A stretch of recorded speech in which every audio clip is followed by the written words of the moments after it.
اللهم صل على محمد وعلى آل محمد كما صليت على إبراهيم وعلى آل إبراهيم إنك حميد مجيد.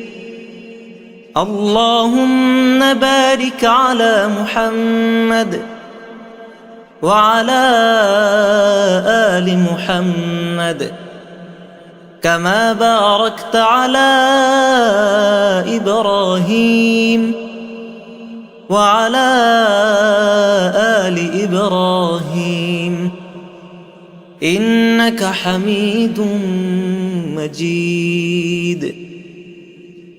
أعوذ بالله من الشيطان الرجيم. بسم الله الرحمن الرحيم.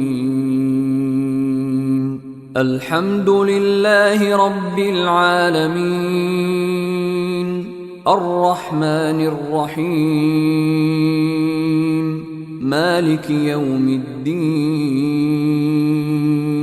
إياك نعبد وإياك نستعين. اهدنا الصراط المستقيم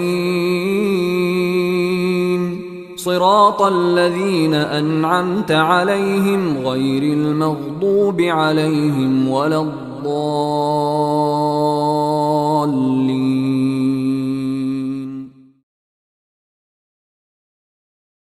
الله لا إله إلا هو الحي القيوم لا تأخذه سنة ولا نوم له ما في السماوات وما في الأرض. من ذا الذي يشفع عنده إلا بإذنه يعلم ما بين أيديهم وما خلفهم ولا يحيطون بشيء من علمه إلا بما شاء.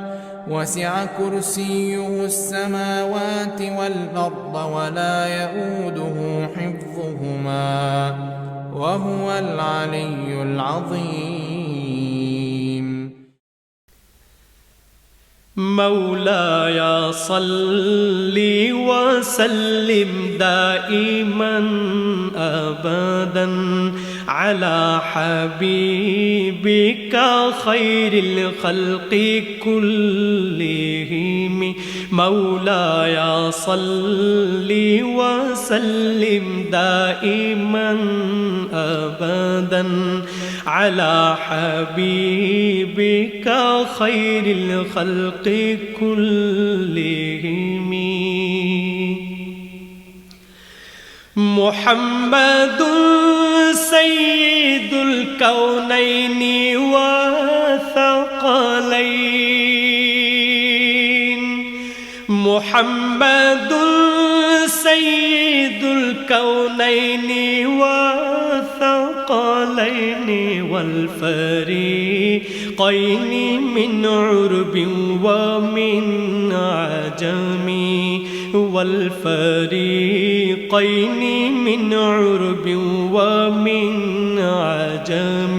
مولاي صل وسلم دائما أبدا على حبيبك خير الخلق كلهم. نبينا الآمر الناهي فلا أحد. نبينا الآمر الناهي فلا أحد بر في قولي لا منه ولا نعم.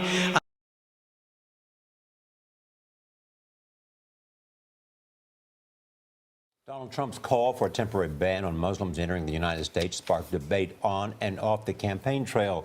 This morning, we're hearing from Muslim Americans. Republican strategist and CBS News contributor Frank Luntz led a focus group last night here in Studio 57. Frank, good morning. Good morning. Our discussion included 16 people, all Muslim, and all but 3 born here in the United States.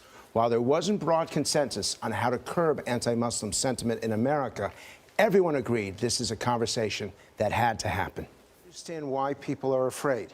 I absolutely understand to a certain degree why people are afraid. We can't hide behind the fact that Americans right now, non-Muslim Americans, do feel afraid.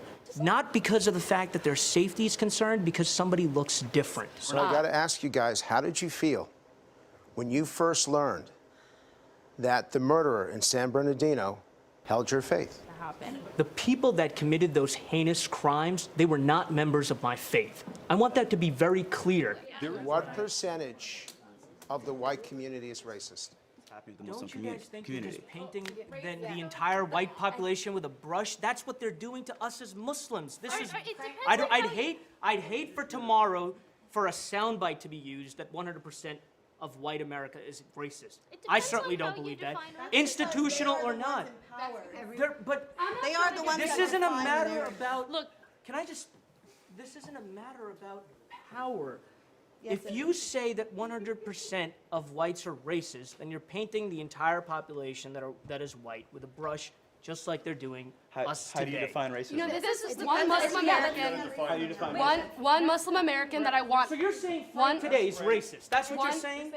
Everyone And everybody here that is white is racist? We're saying It's everyone subliminal, is it's racist. Hold subconscious. on, guys. This week, we brought you some thoughts from voters who supported Donald Trump. Roll cameras. This week, CBS News contributor and Republican strategist Frank Luntz talked to Muslims about their thoughts about what's going on in America following the San Bernardino terror attack and Donald Trump's call to ban Muslims from entering the United States. What percent of the Muslim community do you think could potentially be a physical threat to the country? But if Trump keeps doing what he's doing, and if he's elected president, that number, whatever it may be, will skyrocket. So you're saying that Trump could actually... No. Yes, Go ahead. he will. No. Guys, let me explain. He's being irresponsible. The American people need to understand that. The national security agencies have said that his comments might be used as a poster for ISIS. He's driving and fueling anger amongst Americans and abroad.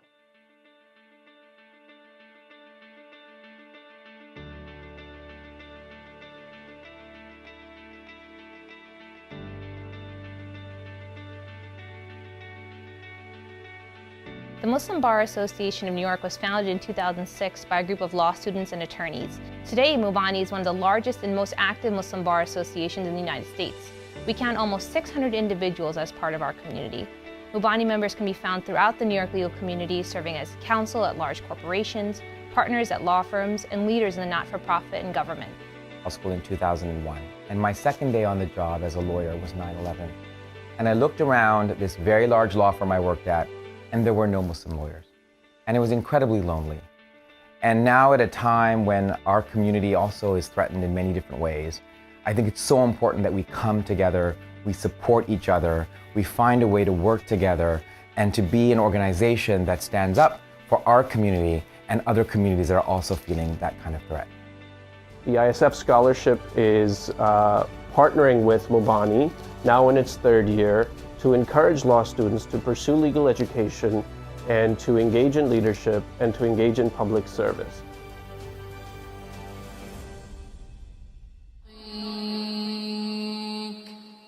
بسم الله أرقيك من كل شيء يؤذيك ومن